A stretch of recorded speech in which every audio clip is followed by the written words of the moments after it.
Hello guys, अभी बज रहे हैं रात के 10 और रात के 10 बजे फाइनली आपका 7 तारीख का भौतिक शास्त्र का अभी जस्ट ये पेपर लीक हो गया है। जी हाँ, भौतिक शास्त्र का भी पेपर लीक हो गया है और जैसा कि आप सभी को पता था, हिंदी का और अंग्रेजी का भी हुआ था लीक। तो अगर आप लोगों ने मुझसे जुड़े होंगे तो आप सभी को पता होगा कि ये लीक हुआ है, ठीक है। तो यहाँ पे आप ज़्यादा बात नहीं करूँगा इसके बारे में। अगर आपको यहाँ पे भौतिक शास्त्र में 70 में से 70 अंक चाहिए तो इस वीडियो को पूरा देखना। सभी 19 क्वेश्चन के आंसर जो है हम देखने वाले हैं। सेट भी अगर आपको मिलेगा तो यही क्वेश्चन पेपर आपको देखने के लिए मिलने वाला है। और वैसे सेट ए से लेकर के डी तक कोई सा भी आपको मिल जाए, क्वेश्चन आंसर ऊपर नीचे होंगे, लेकिन क्वेश्चन पेपर जो है आपको यही देखने के लिए मिलेगा। सो गाइस, कुछ इस प्रकार से क्वेश्चन पेपर जो है आपका लगातार वायरल हो रहा है। सो यहाँ पे देखिए, रात के 10 बजे ये क्वेश्चन पेपर आया हुआ है। सो चलिए मैं सभी क्वेश्चंस के आपको आंसर्स बता देता हूँ, किस प्रकार से आपको इनके आंसर्स करने थे। सबसे पहले प्रश्न क्रमांक 1 हमें देखने के लिए मिलेगा, जिसमें कि सही विकल्प चुन करके हमें लिखने थे, ठीक है। तो पहला जो प्रश्न हमें दिया गया है, इसमें सही विकल्प में देखिएगा, टीवी जो है यहाँ पे नेटवर्क में प्रयुक्त तरंगे होती हैं, ठीक है। टीवी नेटवर्क जो है हमारा संचालित होता है। वैसे अभी टीवी नेटवर्क समाप्त हो चुका है, ज्यादातर यहाँ पे घरों में डायरेक्ट अब यहाँ पे इंटरनेट का यूज करने लगे हैं। तो जो टीवी नेटवर्क है इसमें प्रयुक्त होती हैं कौन सी जो किरणें हैं वो प्रयुक्त होती हैं, जो तरंगे हैं वो प्रयुक्त होती हैं। तो देखिए इसमें जो है अल्ट्रा वाइव जो होती है ना, अल्ट्रा तरंगे, ठीक है, अल्ट्रा उच्च आवृत्ति वाली जो तरंगे होती हैं रेडियो वाली, तो ये प्रयुक्त होती हैं। तो इसका सेकंड ऑप्शन एकदम करेक्ट हो जाएगा। इसके बाद दूसरा क्वेश्चन दिया गया था, एक तार का विशिष्ट प्रतिरोध, ठीक है, एक तार का विशिष्ट प्रतिरोध निर्भर कर सकता है। तो देखिए एक तार है, उसका विशिष्ट प्रतिरोध पूछा गया है। तो इसका जो तार का जो विशिष्ट प्रतिरोध है वो हमेशा पदार्थ पर निर्भर करेगा, ठीक है। इसके बाद नेक्स्ट है आपका, किसी परिपथ में धारा का मापन करने के लिए लगाते हैं। तो देखिए ये क्वेश्चन मुझे नहीं लगता आप में से किसी भी विद्यार्थी पे नहीं आएगा, सभी पे ये बन जाएगा, फिर भी मैं इसको बता देता हूँ। इसका सही आंसर आपका अमीटर हो जाएगा। इसके बाद नेक्स्ट क्वेश्चन है, चुंबकीय क्षेत्र की तीव्रता सीजीएस पद्धति में पूछी गई है, ठीक है। चुंबकीय क्षेत्र की जो तीव्रता है उसको सीजीएस पद्धति में मापा गया है। देखिए एक एसआई पद्धति होती है, एक सीजीएस होती है, तो इसका जो एक एनकेएस पद्धति भी होती है, ठीक है। तो इसका जो सही आंसर है आपका यहाँ पे गास, यहाँ पे आस्ट्रेड हो जाएगा। सेकंड ऑप्शन आपको लगा लेना होगा। इसके बाद नेक्स्ट क्वेश्चन आपसे पूछा गया है, यांत्रिक ऊर्जा को विद्युत ऊर्जा में बदलने की युक्ति जो है वो क्या कहलाती है। तो यांत्रिक ऊर्जा को जब हम विद्युत ऊर्जा में बदलते हैं तो उसको हम एसी डायनामो बोलते हैं। तो इसका भी सेकंड आंसर आपका करेक्ट हो जाएगा। इसके बाद नेक्स्ट है आपका, विद्युत चुम्बकीय तरंगों का गणितीय अनुमान सर्वप्रथम किया गया। तो विद्युत चुम्बकीय तरंगों का जो गणितीय अनुमान है वो यहाँ पे 1.33 किया गया था, ठीक है। तो सॉरी, यहाँ पे विद्युत चुम्बकीय का जो यहाँ पे तरंगों का गणितीय अनुमान है वो यहाँ पे मैक्सवेल ने किया था। मैक्सवेल ने किया था यहाँ पे, जो मैक्सवेल वैज्ञानिक थे वो उन्होंने किया। शुद्ध जल का यहाँ पे निरपेक्ष अपवर्तनांक यहाँ पे 1.33 हो जाएगा। तो कुछ इस प्रकार से ये जो आपके साथ यहाँ पे सही विकल्प दिए गए थे, इनके आंसर हमने देख लिए हैं। अगर आपको इस क्वेश्चन पेपर की पीडीएफ डाउनलोड करनी है सॉल्यूशन के साथ में, तो studynotespj.com पर जाकर के आप इस क्वेश्चन पेपर की सॉल्यूशन को यहाँ पे डाउनलोड कर सकते हैं। तो यहाँ पे मैं अभी आपको आगे बताऊंगा भी किस प्रकार से आप कर पाएंगे। यहाँ पे सबसे पहले हम आंसर्स देख लेते हैं। तो यहाँ पे देखिए, संट के उपयोग में धारा मापी की यहाँ पे खालिस्तान यहाँ पे कम हो जाती है। तो देखिए संट के उपयोग से जो सुग्राहिता है, देखिए जो सुग्राहिता है धारा मापी की, मैं यहाँ पे लिख के दिखा देता हूँ आपको किस प्रकार से आपको ये करना था। सुग्राहिता यहाँ पे कम हो जाती है संट के उपयोग के कारण। इसके बाद नेक्स्ट है आपका, ट्रांसफार्मर खालिस्तान के सिद्धांत पर कार्य करता है। तो ये अन्योन प्रेरण के सिद्धांत पर कार्य करता है, ठीक है। अन्योन प्रेरण, कुछ इस प्रकार से अन्योन प्रेरण के सिद्धांत पर यह कार्य करता है ट्रांसफार्मर जो है अपना। प्रकाश की तरंगों की आवृत्ति खालिस्तान कोटि की होती है। तो देखिए यहाँ पे जो प्रकाश के तरंगों की जो कोटि होती है वो होती है आपकी 1014 हर्ट्ज की होती है। इसके बाद नेक्स्ट है आपका, जिन बिंदुओं पर तरंगे विपरीत कला में मिलती हैं वहां यहाँ पे देखिए विपरीत, ठीक है, विपरीत व्यतिकरण होता है। जिन बिंदुओं पर यहाँ पे विपरीत कला में जब तरंगे मिलती हैं तो वहां पे जो व्यतिकरण है वो कैसा होता है, विपरीत होता है। तो यहाँ पे आपको विपरीत बनना था। सो गाइस, इसके बाद आपका क्वेश्चन था, प्रकाश वैद्युत प्रभाव की व्याख्या खालिस्तान वैज्ञानिक ने करी थी, ठीक है। प्रकाश वैद्युत प्रभाव है जो इसकी व्याख्या किस वैज्ञानिक ने करी थी। तो जो वैज्ञानिक थे वो थे आइंस्टाइन। कुछ इस प्रकार से आपको लिखना होगा, यहाँ पे मैं लिख लेता हूँ, आइंस्टाइन थे, ठीक है, आइंस्टाइन। कुछ इस प्रकार से इनके थोड़े से अटपटे नाम होते हैं, आइंस्टीन थे। इसके बाद थे परमाणु की संरचना का यहाँ पे अध्ययन किसने किया था, इनका नाम आपने जरूर सुना होगा, जे थॉमसन। ठीक है, जे थॉमसन ने यहाँ पे किया था परमाणु की संरचना का सर्वप्रथम अध्ययन। इसके बाद है आपका ट्रांजिस्टर में उत्सर्जक को सदैव खालिस्तान अभिनीति में रखा जाता है। तो देखिए अग्र अभिनीति में रखा जाता है, किस अभिनीति में, अग्र। तो यहाँ पे आपको अग्र भरना था। तो कुछ इस प्रकार से यहाँ पे जो आपके रिक्त स्थान थे और जो आपके सही विकल्प थे, इनके आंसर हमने बता दिए। इसके बाद है आपकी यहाँ पे सही जोड़ियां। तो सही जोड़ियों का आपको मिलान कुछ इस प्रकार से आपको करना होगा। देखिए जो पहली सही जोड़ी है इसका आपको मिलान कर देना है। यहाँ पे देखिए लॉरेंज बल दिया गया है। ठीक है, सो गाइस उससे पहले मैं आपको बता देता हूँ, जो आंसर्स मैं बता रहा हूँ इसकी पीडीएफ मैंने यहाँ पे जो है आपको प्रोवाइड करा दी है। तो इसकी पीडीएफ किस प्रकार से हम डाउनलोड कर सकते हैं। इसकी पीडीएफ को डाउनलोड करना बहुत ही आसान है। सबसे पहले अपने मोबाइल में अगर आपको स्टडी नोट्स पेज सर्च करना होगा, सबसे पहली वेबसाइट आपको दिखेगी, इस पे क्लिक करके आपको नीचे आ जाना होगा। नीचे आने के बाद एमपी बोर्ड पे आपको क्लिक करना होगा। एमपी बोर्ड पे क्लिक करने के बाद आपको नीचे आना होगा। ठीक है, नीचे आने के बाद सबसे नीचे आपको आ जाना है। यहाँ पे मैं आपको दिखा देता हूँ किस प्रकार से आप इसकी पीडीएफ को डाउनलोड करेंगे। फिलहाल में आप यहाँ पे सबसे नीचे जैसे ही आएंगे तो यहाँ पे देखिए कक्षा 12वीं फिजिक्स सेट भी यहाँ पे पेपर भौतिक शास्त्र दिख रहा होगा। सबसे नीचे जैसे ही आप आएंगे यहाँ पे दिख रहा होगा। तो ये लाल हो गया है, इस पे जैसे ही हम क्लिक करेंगे फिर यहाँ पे हमें बंद कर देना है ऐड को। ठीक है, ऐड को बंद करने के बाद हमें आना है नीचे। नीचे आने के बाद देखिएगा यहाँ पे सबसे नीचे जब हम यहाँ पे आएंगे तो देखिएगा सबसे नीचे जब हम आएंगे पूरा पेपर हमारा डला हुआ है जो मैं आपको दिखा रहा हूँ। और जब सबसे नीचे हम आएंगे तो यहाँ पे डाउनलोड का बटन हमें दिखेगा। तो इस डाउनलोड के बटन पे हमें क्लिक कर देना है। जैसे जब तक ये डाउनलोड का बटन काम डाउन चलेगा तब तक आपको एक बार इस ऐड पे क्लिक करना है। ऐड पे जैसे ही आप क्लिक करेंगे तो ये डाउनलोड का बटन ऑटोमेटिक अंदर से एक्टिव हो जाएगा और यहाँ पे देखिएगा ये डायरेक्ट हमें पीडीएफ की लिंक पर ले जाएगा। देखिए किस प्रकार से पीडीएफ की लिंक पे ले जा रहा है। सो गाइस कुछ इस प्रकार से जो है हम सॉल्यूशन की पीडीएफ यहाँ पे डाउनलोड कर सकते हैं। ठीक है, जो क्वेश्चंस के आंसर मैं आपको बता रहा हूँ। सो चलिए फिर हम वापस से आ जाते हैं अपने क्वेश्चंस पर। क्वेश्चन है हमारा सही जोड़ियां मिलानी थी। ठीक है, सही जोड़ियों का हमें मिलान करना था। तो पहला क्वेश्चन है हमारे यहाँ पे लॉरेंज बल। तो देखिए लॉरेंज बल क्या होता है आप सभी को पता होगा।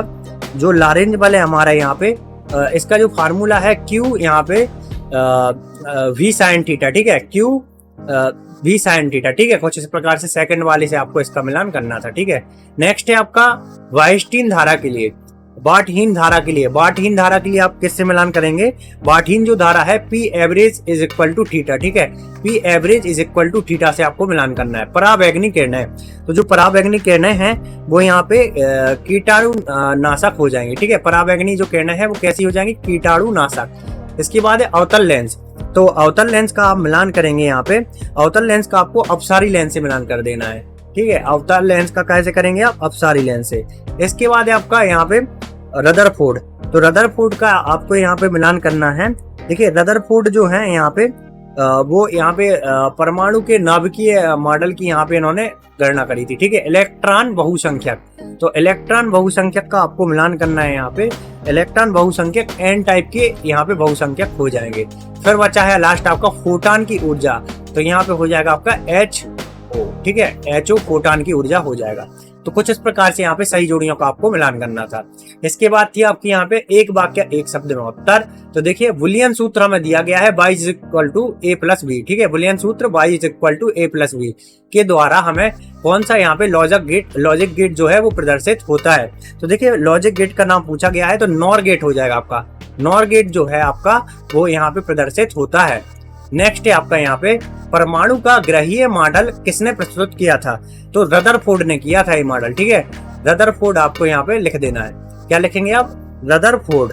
कुछ इस प्रकार से आपको रदरफोर्ड यहाँ पे लिख लेना है।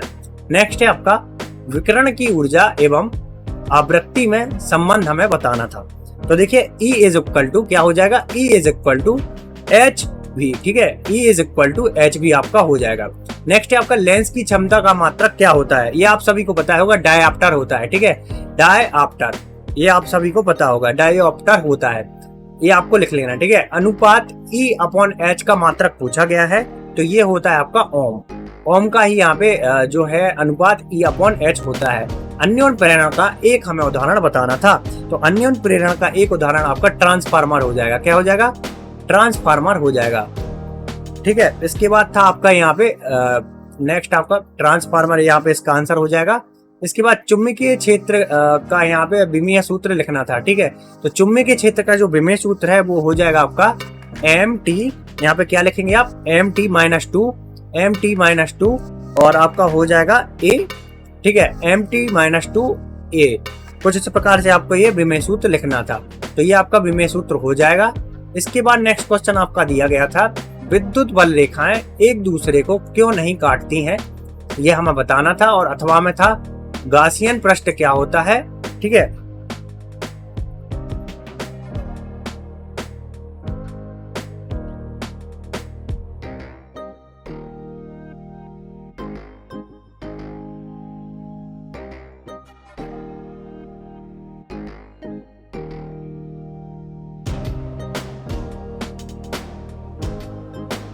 तो गाइस विद्युत बल रेखाएं जो हैं एक दूसरे को नहीं काटती हैं। क्यों नहीं काटती हैं? क्योंकि इस स्थिति में कटान बिंदु एक से अधिक स्पर्श रेखाएं खींची जा सकती हैं, ठीक है, जो उस बिंदु पर विद्युत क्षेत्र की एक से अधिक दिशाएं जो हैं वो प्रदर्शित करेंगी, इसलिए यह असंभव है। क्यों असंभव है? क्योंकि उस पर एक से अधिक रेखाएं यहाँ पे काटी जा सकती हैं, जिसके कारण वो यहाँ पे एक दूसरे से स्पर्श करेंगी, इसलिए यहाँ पे विद्युत बल रेखाएं जो है वो एक दूसरे को नहीं काटती हैं। तो कुछ इस प्रकार से इसका आंसर आपको करना था। नेक्स्ट था आपका गतिशील से क्या तात्पर्य है, इसका हमें मात्रक एवं विमीय सूत्र लिखना था। गतिशीलता से तात्पर्य और मात्रक और विमीय सूत्र पूछा गया था। अथवा में है किस अवस्था में किसी सेल का टर्मिनल विभवांतर उसके विद्युत वाहक बल के बराबर होगा। सो गाइस इसका सही आंसर आपका हो जाएगा जब सेल से कोई धारा नहीं ली जा रही होती है, अर्थात जब सेल खुले परिपथ में होता है अथवा सेल का आंतरिक प्रतिरोध शून्य हो जाता है, तब सेल का टर्मिनल विद्युत विभव और उसके विद्युत वाहक बल के बराबर होता है। तो ये आपका आंसर हो जाएगा। इसके बाद नेक्स्ट क्वेश्चन आपका पूछा गया था, लॉरेंज बल किसे कहते हैं, और अथवा में था चल कुंडली धारामापी के चुंबकीय क्षेत्र की त्रिज्या जो है वो क्या कैसे ज्ञात किया जाता है और क्यों और कैसे, ठीक है। इसका जो क्वेश्चन जो पूछा गया था चल कुंडली धारामापी वाला, तो यहाँ पे इसका जो आंसर है आपका देखिएगा लॉरेंज बल का हम आंसर देख लेते हैं। लॉरेंज बल हम किसे कहते हैं, ठीक है, लॉरेंज बल की हम यहाँ पे परिभाषा देख लेते हैं। सो गाइस चुंबकीय क्षेत्र में गतिशील आवेशित कण पर लगने वाले बल को ही हम लॉरेंज बल बोलते हैं। इसके बाद नेक्स्ट था आपका यहाँ पे प्रत्यावर्ती धारा का औसत मान व उसका प्रभावी मान नहीं होता है, कारण बताना था, ठीक है। प्रत्यावर्ती धारा में औसत मान और उसका प्रभावी मान नहीं होता है, ये कारण बताना था। या फिर उच्च सामर्थ्य वाले एसी परिपथ में धारा का मान बढ़ाने की बजाय शक्ति गुणांक का मान क्यों बढ़ा देते हैं, ये हमें यहाँ पे कारण देना था। तो देखिए अगर आपको टेलीग्राम ग्रुप ज्वाइन करना है तो स्टडी नोट्स पीजिए, टेलीग्राम ग्रुप भी ज्वाइन कर लीजिए, वहां पे भी इसकी पीडीएफ मिल जाएगी। तो यहाँ पे सही आंसर हो जाएगा आपका, क्योंकि एक पूर्ण चक्र में प्रत्यावर्ती धारा का औसत मान शून्य होता है, अतः यह प्रभावी मान नहीं हो सकता। मेन कारण क्या है, क्योंकि एक पूर्ण चक्र में प्रत्यावर्ती धारा का औसत मान जो है वो शून्य होता है, इसलिए यह प्रभावी मान आपका नहीं हो सकता। नेक्स्ट आपका यहाँ पे 9वां, लेंस की क्षमता एवं फोकस दूरी में संबंध हमें बताना था, और अथवा में पूछा गया है परावर्तन के नियम हमें लिखने थे। तो देखिए लेंस की क्षमता वाला जो क्वेश्चन है उसको हम देख लेते हैं, लेंस की क्षमता तथा फोकस दूरी में संबंध। तो देखिए लेंस की क्षमता P इज इक्वल टू, ठीक है, P इज इक्वल टू क्या होता है 1/, फोकस दूरी F और इंटू डायोप्टर, ठीक है, इंटू में क्या होता है डायोप्टर, जबकि फोकस दूरी मीटर में ली गई हो। यहाँ पे एक शर्त भी है, कंडीशन भी है, क्या है कंडीशन, कि अगर फोकस दूरी यहाँ पे मीटर में ली गई हो। इसके बाद नेक्स्ट क्वेश्चन हमारा यहाँ पे 10वां पूछा गया था, प्रकाश विद्युत प्रभाव क्या है और क्या होता है, और अथवा में था प्रकाश विद्युत प्रभाव में कार्यफलन से आप क्या समझते हैं। तो चलिए प्रकाश विद्युत प्रभाव क्या है इसको हम समझ लेते हैं।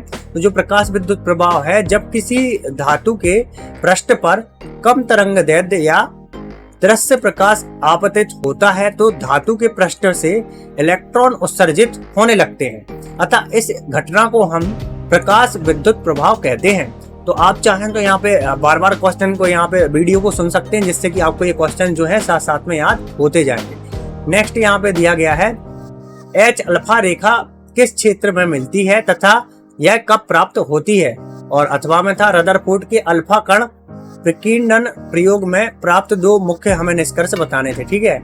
रदरफोर्ड के अल्फा कण के हमें प्रकीर्णन के प्रमुख 2 यहाँ पे उद्देश्य बताने थे। तो देखिए एच अल्फा रेखा किस क्षेत्र में मिलती है तथा कब प्राप्त होती है, इसका आंसर हम देख लेते हैं। तो जो एच अल्फा रेखा है वो दृश्य प्रकाश के क्षेत्र में मिलती है तथा हाइड्रोजन और परमाणु में इलेक्ट्रॉन के संक्रमण तथा n बराबर 3 और n बराबर 2 में होने पर यह प्राप्त हो जाती है। तो ठीक है, तो इसका आंसर जो था आपका यहाँ पे 11वें का मैंने बता दिया है। सो गाइस अगर आपको पीडीएफ डाउनलोड करनी है, जैसा कि मैंने बताया, studynotespj.com पर जाकर के आप इसकी पीडीएफ को डाउनलोड कर सकते हैं। इसके बाद था आपका 13वां क्वेश्चन, हाइड्रोजन परमाणु के लाइन स्पेक्ट्रम में उपस्थित पांचों स्पेक्ट्रमी श्रेणियों के नाम हमें लिखने थे। और 8वां में पूछा गया है परमाणु के नाभिकीय मॉडल की खोज किसने करी थी, उनके द्वारा किए गए प्रयोगों के हमें नाम बताने थे। सो यहाँ पे देखिए मैं आपको दिखा देता हूँ किस प्रकार से हाइड्रोजन वाला क्वेश्चन आपको करना था। हाइड्रोजन के परमाणु के लाइन स्पेक्ट्रम में उपस्थित पांचों स्पेक्ट्रमो श्रेणियों के नाम हमें कौन कौन से हैं। देखिए एक है आपका लाइमन श्रेणी, ठीक है, दूसरा है बामर श्रेणी, तीसरा है पाश्चन श्रेणी, चौथा है ब्रिकेट श्रेणी और पांचवा है फुंड श्रेणी। पांचवा क्या हो जाएगा, फुंड श्रेणी। इसके बाद नेक्स्ट क्वेश्चन आपका पूछा गया था आवेश के क्वांटीकरण से आप क्या समझते हैं, मूल आवेश क्या है। और 8वां में था कूलम का नियम हमें लिखना था तथा इस नियम के आधार पर एकम आवेश को हमें परिभाषित करना था। सो गाइस यहाँ से आपके 3 नंबर वाले क्वेश्चन से स्टार्ट हो चुके हैं, जो कि मैं आपको पार्ट 2 में बता दूंगा। ठीक है, अभी पार्ट 1 बहुत लंबा ये हो चुका है, तो पार्ट 2 का आप वेट करिए। और जिन विद्यार्थियों ने अभी तक देखा है उनके लिए बेस्ट ऑफ लक। सो आगे पार्ट 2 आपको बहुत जल्द देखने के लिए मिलेगा और उसके आंसर हम बता देंगे। और जैसा कि मैंने आपको बताया टेलीग्राम ग्रुप भी आप ज्वाइन कर सकते हैं, स्टडी नोट्स पीजे। देखिए मैं आपको दिखा देता हूँ सर्च करके, आपको बस यहाँ पे लिखना हो